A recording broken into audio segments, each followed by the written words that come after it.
नमस्कार, आप देख रहे हैं कल का बाजार और आपके साथ मैं हूं विपिन भट्ट लेकर हाजिर हैं आपका ये मनपसंद शो, जहां पर हम आपके लिए लेकर आते हैं कल यानी आने वाले कल से जुड़े ट्रेडिंग के लिए कुछ अहम तैयारियां। कैसे आप मार्केट को समझेंगे, कैसे उसकी चाल को पकड़ेंगे और कैसे उसे डील करेंगे, ये सारी बातें करते हैं। इसके अलावा आपके इंडिविजुअल सवाल, जहां पर आपने कौन सा शेयर लिया है, कितने में लिया है, बेचना कब है, नहीं बेचना है, होल्ड करना है, प्रॉफिट बुक करना है, ये सारी बातें भी हम करते हैं। और उसके लिए एक बढ़िया माध्यम आपके पास है हम तक आने का 7045220000। ये हमारा व्हाट्सएप नंबर है, तो बहुत ईजी है यहाँ सवाल पूछना। बस व्हाट्सएप पर अपना सवाल भेज दीजिए इस नंबर पर और आपको आपका जवाब मिल जाएगा। इसके अलावा हमारे जो भी दर्शक डिजिटली हमें देखते हैं, मसलन फेसबुक या एक्स पर, वो भी वहाँ पर लाइव हमसे सवाल पूछ सकते हैं कमेंट बॉक्स में जाकर, और इसी शो में लाइव उसका जवाब भी आपको मिल जाएगा। तो ये तो वो तरीके हो गए कि आप कैसे अपना सवाल पूछेंगे। अब आपके इन सवालों का जवाब भी देना होता है। तो चलिए हमारे आज के मेहमान से हम आपका परिचय कराते हैं। कार्यक्रम में आज हमारे साथ शामिल हो रहे हैं रिटेल रिसर्च रेडिगेयर ब्रोकिंग के senior vice president Ravi Singh. Ravi ji, बहुत स्वागत है आपका और ढेर सारी बातें करेंगे आज आपसे। मुझे यहाँ पर बुलाने के लिए। चलिए, रवि जी से बातचीत होगी, आपके सवालों के जवाब लेंगे, लेकिन उससे पहले जरा आज कारोबारी हफ्ते का पहला दिन था तो बाजार की चाल देख लेते हैं कैसी रही। सेंसेक्स 376 पॉइंट चढ़कर 81,560 पर बंद हुआ। तो निफ्टी 3 दिनों की गिरावट के बाद आज बढ़त बनाने में कामयाब रहा। 82 पॉइंट चढ़ा, 24,936 पर जाकर टिका। एफएमसीजी और बैंकिंग शेयरों में खरीदारी दिखी। पीएससी, तेल और गैस, एनर्जी शेयरों में आज बिकवाली थी। वहीं मेटल, आईटी और रियल्टी इंडेक्स भी आज गिरावट पर बंद हुए। तो ये था आज का बाजार। इस बीच बड़े निवेशकों ने आज कैसी चाल दिखाई? तो एफआईआईज खरीदारी करते हुए नजर आए, ऑलमोस्ट 1176 करोड़ रुपए से ज़्यादा की। वहीं डीआईआईज ने भी खरीदारी की, थोड़ा सा ज़्यादा फिगर है, 1757 करोड़ रुपए की। तो दोनों ही बिग इंस्टीट्यूशनल इन्वेस्टर, चाहे घरेलू चाहे विदेशी, आज खरीदारी करते हुए नजर आए और यही कारण रहा कि शायद आखिरी हिस्से में बाजार संभलता हुआ दिखाई दिया। तो चलिए अब कल के बाजार के लिए रणनीति तैयार करते हैं। रवि जी, सबसे पहले तो क्योंकि आज भी अगर देखें तो थोड़ी ग्लोबल चिंताएं हावी हो गई थी बाजार पे। दिन में एक बहुत ही डल पीरियड देखा बाजार ने, उसके बाद एक अच्छी रिकवरी दिखाई, फाइनली पॉजिटिव क्लोज मिला। कल क्या एक्सपेक्ट करें? देखिए, सबसे पहले तो मैं ये कहूँगा कि विपिन जी, पिछले सैटरडे संडे में लोगों को बड़ी परेशानी हुई, बहुत सवाल पूछे, मार्केट गिर जाएगी, इंटरनेशनल क्या इम्पैक्ट होगा। देखिए, डोमेस्टिक फैक्टर काफ़ी स्ट्रांग है और आप इतनी चिंता ना करें, मार्केट को फॉलो करें और सीएनबीसी आवाज को देखें, थोड़ा सा संतुष्टि रहेगी। बहुत ज़्यादा परेशान होने की ज़रूरत मार्केट में इस समय नहीं है। फिलहाल अभी के व्यू को अगर देखते हैं, देखिए मैं हमेशा कहता हूँ ट्रेड करिए, ट्रेड को अपना फ्रेंड बनाइए, ट्रेंड को अपना फ्रेंड बनाइए। बाइंग है तो बाइंग करिए, सेलिंग है तो सेलिंग करिए। पहला, निफ्टी के लेवल्स को यहाँ पर देख लीजिए। निफ्टी 24,936 पर क्लोज हुआ है, 950 के ऊपर जाता है, 24,950 के ऊपर अगर खुलता है तो बाय करिएगा। टारगेट होगा 25,000 का और अपसाइड में एक बार 25,050 तक के लेवल छू सकता है। स्टॉप लॉस कितना रखना है? जो क्लोजिंग है वही आपका स्टॉप लॉस है, यानी 935 रुपए का। अब डाउन साइड पे मान लीजिए अगर रिस्क आता है डाउन साइड पे, मार्केट इंटरनेशनल इंपैक्ट की वजह से रात में ऐसा होता है, सुबह नीचे खुलता है। कहाँ नीचे खुलता है? अगर 24,900 के नीचे खुलता है तो वो सेल साइड से जाइए और लोअर साइड पे 24,820 के टारगेट के लिए यहां पर फाइट करिए। स्टॉप लॉस फिर से वही होगा, 900 के नीचे है तो 935 का स्टॉप लॉस। तो ये हो गए आपके फ्यूचर के ट्रेड। अब आपको अगर ऑप्शन ट्रेड कर रहे हैं, यहां पर दो ऑप्शन का ध्यान रख लीजिए, 24,800 और 25,050 की पुट, यानी 24,800 की कॉल क्लोज हुई है 200 के आसपास और सेम इसी जगह पे 25,050 की पुट देखें तो वो करीब 176 के पास। अब क्या करना है? अगर बाइंग साइड के लिए जाते हैं तो अगर फ्यूचर नहीं ले रहे हैं तो ऑप्शन बाय कर लीजिएगा, 35 से 40 पॉइंट आपको सेफली मिल जाएंगे। और अगर 24,900 के नीचे खुलता है तो पुट साइड पे आप बाय की पोजीशन बना सकते हैं। दूसरा इंपॉर्टेंट, यहां पर अब बैंक निफ्टी की चर्चा करें तो बैंक निफ्टी अभी अग्रेसिव है। यहां पर उन प्रीमियम को फोकस करिए कॉल और पुट साइड पे जिसके प्रीमियम 130 135 के बीच में चल रहे हैं, उन्हीं को मॉर्निंग में लगा लीजिए।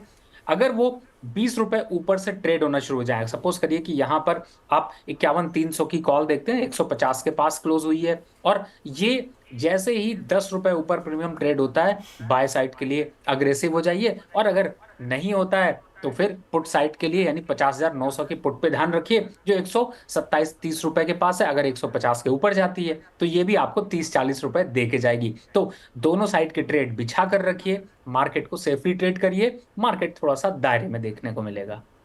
चलिए, तो बहुत ही विस्तार के साथ रवि जी ने आपको कल की स्ट्रेटेजी बता दी है। बाजार ऊपर जाए तो क्या करना है, बाजार नीचे आए तो क्या करना है, ऑप्शंस में कैसे प्ले करना है, तमाम चीज़ें यहाँ पर विस्तार के साथ उन्होंने बता दी है। तो अब मैं दोबारा अगर एक्सप्लेन करूँगा तो फिर एक दो सवाल आपके छूटेंगे, लेकिन चूंकि का बढ़िया एक्सप्लेनर है और हाँ, ये आपको सारी चीज़ें अब इससे कुछ ही देर में हमारे सारे सोशल मीडिया प्लेटफॉर्म्स पर मिल जाएगी, तो वहाँ पर भी आप रिविजिट करके रवि जी की स्ट्रेटेजी कल के लिए नोट कर सकते हैं। चलिए, ये तो बात होगी ब्रॉडर मार्केट्स की, लेकिन अब इंडिविजुअल स्टॉक्स में रवि जी का क्या रुझान है, क्या रुख है, क्या पसंद है, वो उनसे जानेंगे। सर, इंडिविजुअल स्टॉक्स में क्या नज़र रखेंगे?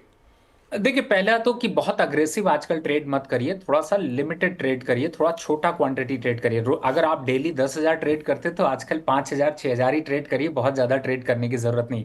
पहला स्टॉक जो कि थोड़ा अग्रेसिव है वो है ग्रीस कॉटन, 172-75 के पास खरीदिए। नहीं अगर होता है तो लेवल्स का ध्यान रखिए, उन लेवल्स पर आता है तभी खरीदिए। तो यहाँ पर टारगेट होगा 195 रुपए का, स्टॉप लॉस होगा 165 रुपए का। 10 रुपए के स्टॉप लॉस से 20-22 रुपए मिलते हैं, अच्छी बात है।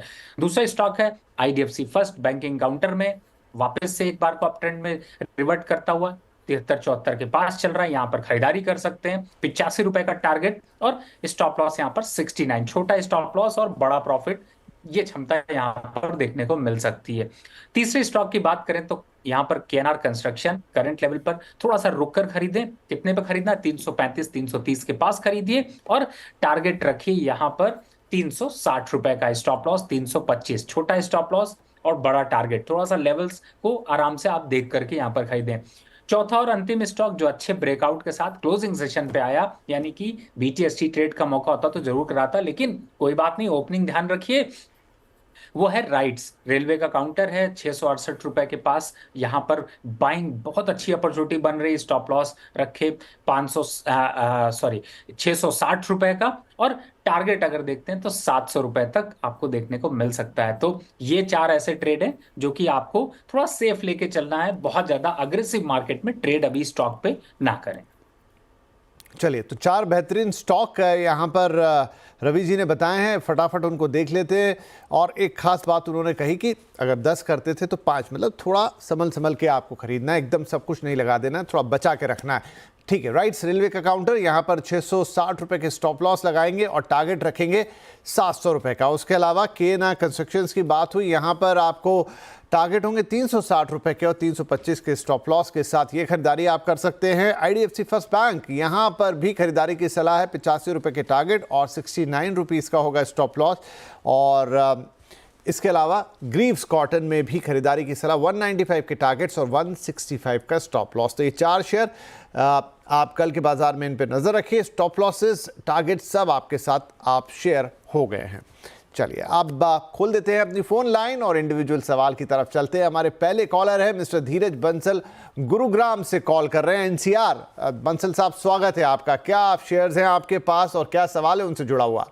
सर, मेरे पास आईआरबी इंफ्रास्ट्रक्चर के 5,000 शेयर्स हैं, 67 का एवरेज है, और जीएमआर इंफ्रा के 450 शेयर है, 97 का स्टॉप लॉस है, तो 97 के प्राइस पे, और 1 मंथ का मेरा टारगेट है ओनली, मतलब 1 मंथ का शॉर्ट टर्म पीरियड में मुझे निकालना है इनको, तो क्या करना चाहिए?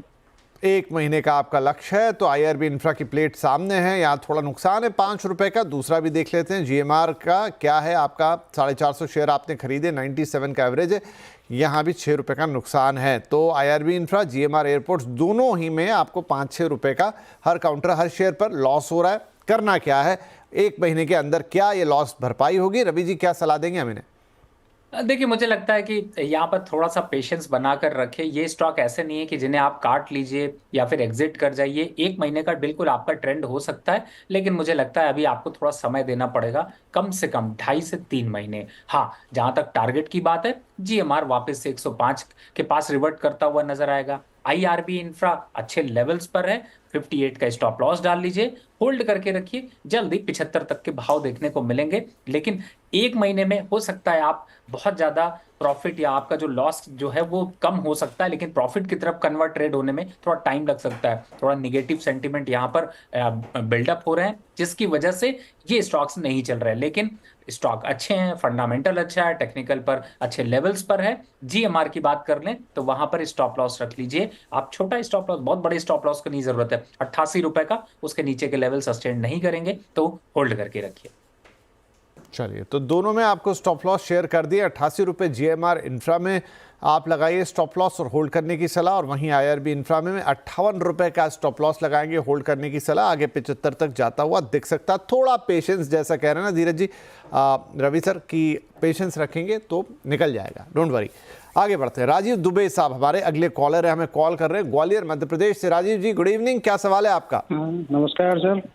मैंने नमस्ते जी, नमस्ते। हाँ, BHEL वेल जो है 20 रुपए के भाव में कोविड टाइम में खरीदे थे।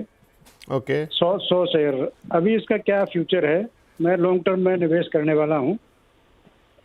ओके, तो देखिए, आपने कोविड में खरीदे और वहां से ये काफी ऊपर चले गए। 20 रुपए में आपने लिया था, आज 242 रुपए का तो आपको प्रॉफिट ही हो रहा है, 262 पे शेयर। तो आप चाहते हैं लॉन्ग टर्म इसका व्यू जानना चाहते हैं, जरूर। रवि सर, अब ये तो बढ़िया प्रॉफिट में है, इन्होंने एक ऐसे वक्त खरीदा जब सब नीचे था, अब आ गया, लेकिन क्या लॉन्ग टर्म रखने से ये प्रॉफिट और बढ़ता हुआ दिखेगा? देखिए, जिसने 300 के ऊपर के लेवल देख लिए वो शायद इन लेवल्स को अट्रैक्शन ही मानेगा, और बिल्कुल सही है, आपको अट्रैक्शन मानना चाहिए। कंपनी बहुत ही स्ट्रांग है, निगेटिविटी थोड़ी सी देखने को मिल रही है, लेकिन कंपनी इंडिविजुअल लेवल पर अच्छा परफॉर्म करती हुई नजर आ रही है। टेक्निकल चार्ट पर अच्छा लग रहा है, यहाँ पर बॉटम आउट हो रहा है। बिल्कुल बिल्कुल बने रहिए सर, काटिएगा नहीं। स्टॉप लॉस 52 का, टारगेट वापस से 295 और 300 देखने को मिलेंगे। और आप तो लॉन्ग टर्म है, 350 से पहले खेला खत्म नहीं होगा। होल्ड करके रखिएगा और लंबा प्रॉफिट लीजिएगा। फिलहाल स्टॉक अच्छा है, बीच बीच में एसआईपी करके स्टॉक की क्वांटिटी को इंक्रीज करने की कोशिश करें। चलिए जी, राजीव जी तो बढ़िया, ऑलरेडी फायदे में, उसके लिए आपको बधाइयाँ। और आगे यहाँ पर अभी 350 तक के लेवल हम एक्सपेक्ट कर सकते हैं, 52 रुपये का, क्योंकि आपकी खरीदारी काफ़ी नीचे पे है। 52 रुपये का स्टॉप लॉस लगा के रखिए, वक्त वक्त पे एसआईपी के जरिए खरीदिए, जमा कीजिए, आगे 350 तक जाने दीजिए, और जब 350 पहुँच जाए एक बार फिर से कॉल कीजिए। चलिए, शुभकामनाएं। आगे बढ़ते हैं, हमारे अगले कॉलर है mister Dhruv from Delhi. Dhruv ji, good evening, सवाल बताएं। हेलो ध्रुव। हेलो। हाँ जी, बोलिए प्लीज। सर, मेरे पास हिंदुस्तान जिंक के 50 शेयर्स हैं 500 के रेट पे, और रिलायंस के हैं 60 तो 2960 के प्राइस पे। तो सर, मेरे को पूछना था 3 महीने में इनका क्या है फ्यूचर, 3 महीने तक रखने। ठीक है, पहले हिंदुस्तान जिंक की बात कर लेते हैं। क्वांटिटी आपने कह दिया 60 है और रेट है 500 का। ठीक है, थोड़ा बहुत अंतर यहाँ दिखाई दे रहा है प्लेट पे, लेकिन 52 रुपये का नुकसान है, वो ज़्यादा बदलेगा नहीं यहाँ पर। तो पहले हिंदुस्तान जिंक की बात हो जाए। सर, क्या करना चाहिए रवि जी हिंदुस्तान जिंक में इन्हें? देखिए, अगर पहले की खरीद होगी तो आपको यहाँ पर जो है वो डिविडेंड भी आया होगा, लेकिन कोई बात नहीं, आप अकाउंट चेक कर लीजिए। अगर डिविडेंड आया तो अच्छा, तो प्राइस में उतना नुकसान नहीं दिखेगा, लेकिन फिर भी स्टॉक अच्छा है। 460 के स्टॉप लॉस से बिल्कुल होल्ड करके रखिए। थोड़ा अगर फ्रेश बाय करना चाहते हैं तो 470 के पास करिएगा, इन 80 लेवल्स पर नहीं करिएगा। थोड़ा सा कंसोलिडेट करने दीजिए, अगर 2-4 दिन कंसोलिडेट और कर जाएगा तो वापस से रिवर्सल आ जाएगा। 535 के बजाय टारगेट बढ़ाइए, अपसाइड टारगेट 580 तक के आपको देखने को मिलेंगे। और थोड़ा लंबा, अगर आप, जैसे आपने 3 महीने बोला, अगर इसी को 9 महीने कर देंगे तो शायद आपको 580 तक से ऊपर के लेवल देखने को मिल सकते हैं। तो यहां पर आप बने रहिए और एक 460 का स्टॉप लॉस डाल लीजिए। चलिए, 460 का स्टॉप लॉस लगाइए, होल्ड करके रखिए। 580 तक के भी लेवल्स आपको आते हुए दिखाई देंगे, पर थोड़ा इंतजार, 7-8 महीने 9 महीने के आसपास का इंतजार आपको करना होगा। दूसरा, इन्होंने कहा रिलायंस इंडस्ट्रीज 60 शेयर है इनके पास और 2960 के भाव पर हैं। हालांकि उसमें 1+1 बोनस अनाउंस हो चुका है, लेकिन इस मोमेंट पे ऑलमोस्ट इनकी बाइंग प्राइस के आसपास ही है, उससे ज़्यादा दूर नहीं गया, आगे पीछे थोड़ा बहुत। क्या करना चाहिए सर RIL में? देखिए, ये ऐसे स्टॉक हैं जिन्हें आप, अगर आप 3 साल 5 साल के हिसाब से खरीदते हैं तो आपके लिए ज्यादा बेहतर होता है, और छोटे मोटे मूव इसमें देखने को मिलते हैं। देखिए, जिसने खरीदा था सरप्राइज मिल गया, बोनस भी मिल जाता है। बहुत से बार आपको स्टॉक में अच्छा रैली भी दिखता है। तो बेस्ट लेवल है 2700 से लेकर के आप 3000 के बीच में अगर खरीदारी करी है तो विजन लेकिन लंबा रखिए। अगर आप शॉर्ट टर्म ट्रेडिंग कर रहे हैं तो मैं आपको सजेस्ट करूंगा कि आप छोटे मोटे प्रॉफिट लेके निकलते रहिए, लेकिन फिलहाल अभी के हिसाब से थोड़ी गिरावट बढ़ सकती है, लेकिन ये गिरावट पे सौदा काटना नहीं, ऐड करना है। 2880 के लेवल अगर आते हैं तो और इंक्रीज करिएगा। टारगेट कितना होगा? अरे वही जो आपका पिछला हाइक था वो ब्रेक करके 3250 तक के लेवल देखने को मिलेंगे। तो घबराना क्या है, थोड़ा लंबा रखिए, होल्ड करके रखिए, स्टॉक अच्छा है। 3250 के लेवल दिखाएगा रिलायंस, तो होल्ड करके रखिए, एक अच्छा स्टॉक। और साथ में आपको ये भी बता दें कि इस वक्त आप जो चैनल देख रहे हैं CNBC आवाज़, उसका स्वामित्व और प्रबंधन नेटवर्क 18 के हाथों में, जो कि रिलायंस इंडस्ट्री की ही कंपनी है। डिस्क्लेमर हमने आपको दिया। अब आगे बढ़ जाते हैं। रामातुर गुप्ता साहब हमारे साथ जुड़ रहे हैं कोलकाता, पश्चिम बंगाल से। Gupta ji, good evening. क्या शेयर खरीदे हैं आपने? हेलो रामातुर साहब, शायद हमारी आवाज उन तक नहीं पहुंच रही है, उनकी हम तक नहीं आ रही। चलिए, इस बीच से लेकिन फोन लाइन पर मिस्टर जयेश नाइक जुड़ गए अहमदाबाद से, पहले उनसे बात कर लेते हैं। नाइक साहब, गुड इवनिंग, बताइए क्या सवाल है? हेलो, हाँ जी बोलें। हाँ, जुपिटर वैगन के 60 शेयर है at the rate of 594। Okay, थे मतलब आपने बेच दिए या हैं अभी? नहीं, है मेरे पास। हैं, ओके ओके और ओके। थोड़ा और एक्यूमुलेट करना है, तो मैं कितने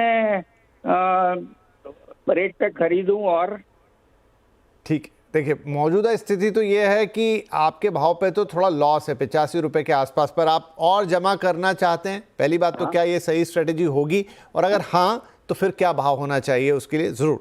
रवि जी, क्या सलाह देंगे हम इन्हें जुपिटर वैगन्स में? देखिए, फिलहाल तो स्टॉक थोड़ा सा निगेटिव टेरिटरी में है, लेकिन आपने जो कहा, चूंकि जिस हिसाब से लंबा रखना चाहते हैं उसके हिसाब से देखें तो मुझे लगता है एक अपॉर्चुनिटी बिल्कुल सही है। और जो आपने बहुत अच्छी बात कही एक्सपीरियंस के हिसाब से कि एवरेज करना है, कहाँ करें। देखिए, जल्दबाजी में एवरेज कभी मत किया करिए। मौका दे रहा है, स्टॉक में अच्छा करेक्शन है, अभी रुकिए।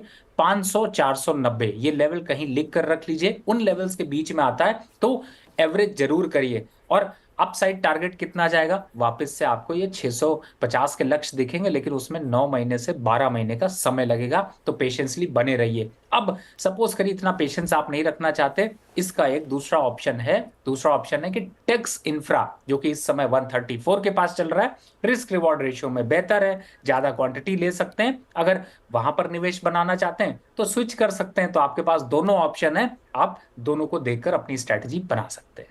चलिए जी, बोनस हो गया ये तो। जयेश नाइक साहब, आपने सवाल एक पूछा, रवि जी ने आपके सवाल का जवाब भी दिया और एक आपको एक्स्ट्रा ऑप्शन भी बता दिया उन्होंने। बहरहाल, जहाँ तक जुपिटर वैगन्स का सवाल है तो 500 से 490 इस लेवल के बीच में आपको खरीदारी करनी है और आगे होल्ड करके रखना है। 7-8 महीने 9 महीने तक रख लेंगे तो 650 तक के भी लेवल्स यहाँ देखने को मिल जाएंगे। राइट, इसी के साथ हमारे लिए वक्त हो गया एक छोटे से ब्रेक का, लेकिन ब्रेक के उस पार और सवाल होंगे और ख़ासतौर पर सोशल मीडिया से सवाल लेंगे। तुरंत हाजिर होते हैं।